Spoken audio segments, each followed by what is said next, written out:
Bonjour à tous. Dans cette vidéo, je vais te citer les principales erreurs que beaucoup d'hommes font, et c'est peut-être ton cas, ces erreurs qui féminisent ton énergie masculine aux yeux des gens, et plus particulièrement aux yeux des femmes. Parce que tu dois savoir que la masculinité et la féminité sont deux énergies opposées. Une énergie attire toujours son opposé, et c'est encore plus le cas lorsqu'il s'agit de relations homme-femme. Mais t'inquiète pas, j'ai tout expliqué dans cette vidéo. Allez, c'est parti, let's go.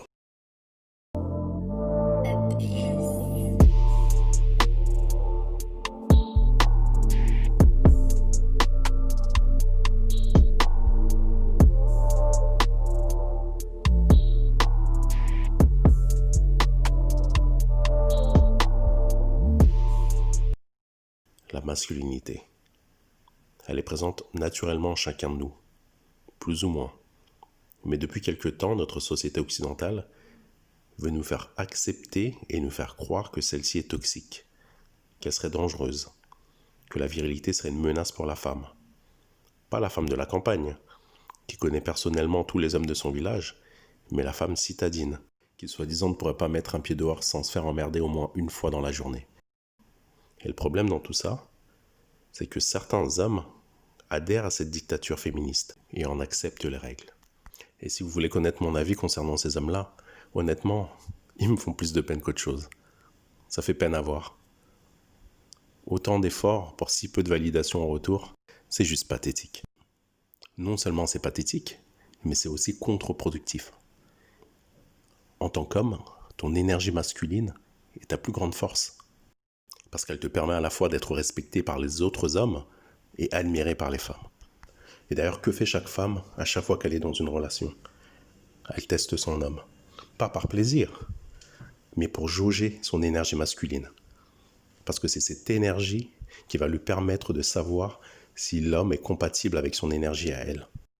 Et une femme avec une énergie très féminine aura tendance à être attirée par les hommes qui ont une énergie hyper masculine. Et toutes ces choses qui te semblent insignifiantes ou superficielles sont en fait déterminantes aux yeux de la femme. Entre nous, je pense pas que l'homme soit moins cérébral que la femme. Mais le souci avec la plupart des hommes, c'est que lorsqu'ils sont en présence d'une belle femme, ils oublient complètement leur côté cérébral et passent en mode visuel. Alors comme promis en intro de la vidéo, je vais maintenant te citer ces 5 choses qui féminisent ton énergie. Il y a une différence entre un bon communicant et une personne qui parle trop. Ce n'est jamais une bonne chose de trop parler et de se dévoiler trop vite, parce que ça t'expose à des critiques faciles de la part des gens qui t'entourent et de tes interlocuteurs. Et puis personne n'a envie de creuser ta personnalité si tu dévoiles déjà tout. Et comme tu le sais sûrement déjà, les femmes adorent les hommes mystérieux. Donc tu dois cultiver ce mystère et la laisser découvrir la personne que tu es. Dans une relation, l'homme n'a aucun intérêt à trop parler.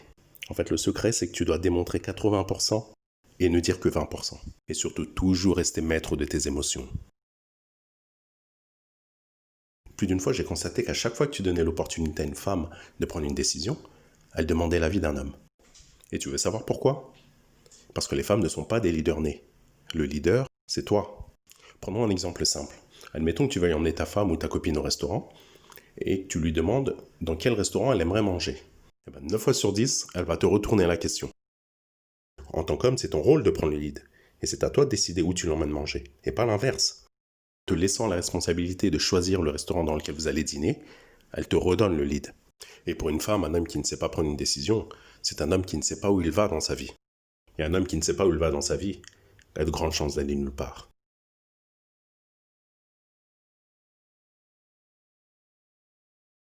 Il n'y a rien de mal à prendre soin de son apparence lorsqu'on est un homme. Bien au contraire, un homme entretenu et soigné, c'est plutôt une qualité. Et ça ne te rend pas moins masculin pour autant.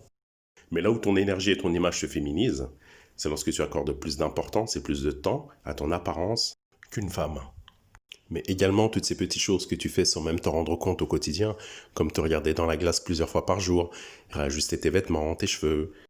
Et en parlant de cheveux, les cheveux longs, ça peut être extrêmement masculin à condition que l'homme ait déjà un corps sculpté et musclé.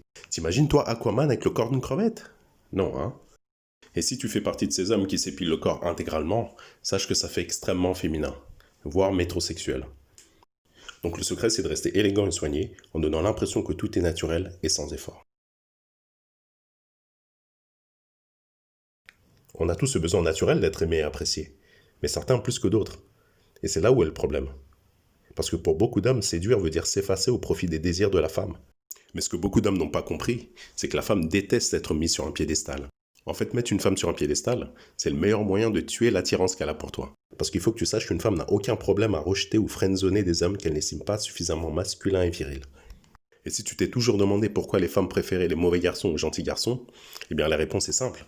C'est parce que le mauvais garçon est celui qui dégage le plus de virilité et démontre le plus de traits masculins aux yeux d'une femme. Mais aussi parce que le mauvais garçon n'est pas en quête de validation permanente. Il se fout de plaire aux femmes au fond. Lui, ce qu'il veut, c'est rester lui-même et authentique, et peu importe que ça plaise ou non. Et c'est exactement ça qu'apprécient les femmes chez les mauvais garçons. Et on peut critiquer autant qu'on veut les mauvais garçons pour leur choix de vie, mais la vérité qui blesse, c'est que la majorité des femmes estiment qu'il vaut mieux être avec un connard arrogant mais authentique, plutôt qu'avec un homme gentil, comme un toutou docile. Ah oui, et les hommes qui prennent des selfies torse nu devant la glace, sachez que ça n'a rien de viril. Parce que c'est exactement ce que font les femmes sur les réseaux sociaux pour attirer l'attention des hommes et avoir leur validation. Et en adoptant ces codes, vous adoptez les codes féminins. Donc la base, c'est de rester authentique et de savoir dire non lorsqu'il le faut, quitte à déplaire.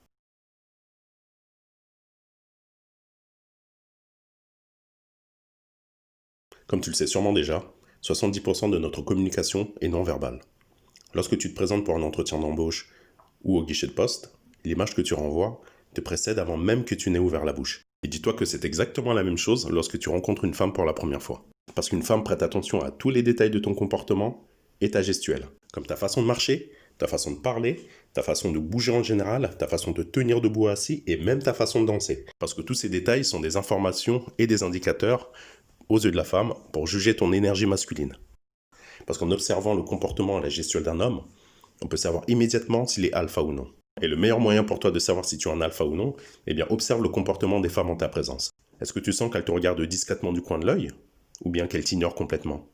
Ah oui, et une des choses les plus masculines qu'un homme puisse faire en présence d'une femme, c'est de la regarder droit dans les yeux, et ne jamais fuir du regard. Le eye contact est extrêmement important chez les femmes. Alors juste avant de vous citer la chose la plus masculine qu'un homme puisse faire vis-à-vis d'une femme, j'aimerais vous raconter cette petite histoire. Il y a quelques semaines, je regardais la télévision et je suis tombé sur une émission qui parlait d'une femme d'une 60aine d'années, ancienne meneuse de revue, dans un cabaret. Et donc elle parlait de tous les amants qu'elle avait pu avoir au cours de sa jeunesse. Il faut savoir que cette femme faisait tourner la tête de tous les hommes qui fréquentaient son cabaret à l'époque. Et il y a un moment très intéressant dans cette interview, c'est lorsque le journaliste lui pose cette question. De tous les hommes que vous avez rencontrés à cette époque, est-ce que certains vous ont résisté? Et la femme qui répond, oh oui. D'ailleurs, je me souviens plus des hommes qui m'ont dit non que des hommes qui m'ont dit oui. Tout simplement parce que ceux qui m'ont dit non, ils étaient beaucoup moins nombreux. Et tu vois, ça pour moi, c'est la chose la plus masculine qu'un homme puisse faire vis-à-vis d'une femme. Parce qu'en disant non à une femme, non seulement tu lui prouves ta valeur, mais tu lui montres également que tu es différent des autres hommes de par ton énergie. Et je finirai cette vidéo avec ces quelques phrases. Donc souvenez-vous, votre énergie masculine combinée à votre assurance sont vos deux plus grands atouts dans la vie. Parce que les deux associés forment comme un super pouvoir.